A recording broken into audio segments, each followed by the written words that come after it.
This is Atticus, and I'm going to show you how to make a well-flying paper airplane. The first step is you're going to fold in half just like this. Make sure you fold it just right so that no part is hanging off. Then unfold. Now you're going to fold these flaps in just like this along that crease. Then do the same with the other side.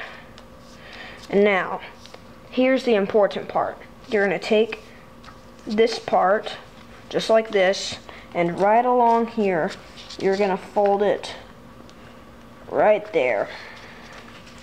And it doesn't really matter if they're even right here. The other one might only go up to here. But that is okay, it'll still fly really well.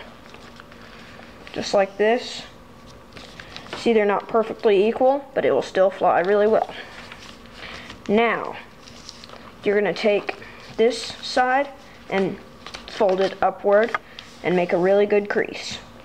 Make sure that your point is always extra sharp. Now, you're going to take this and fold it right down to here. Or no, way down here, and fold it down.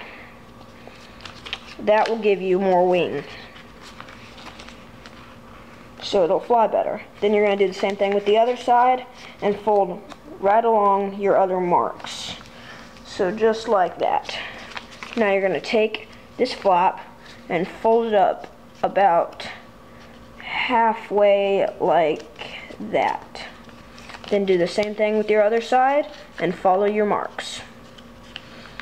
Now you're going to take your paper airplane, spread it out, make sure these are sticking up, and there you have a really well flying paper airplane.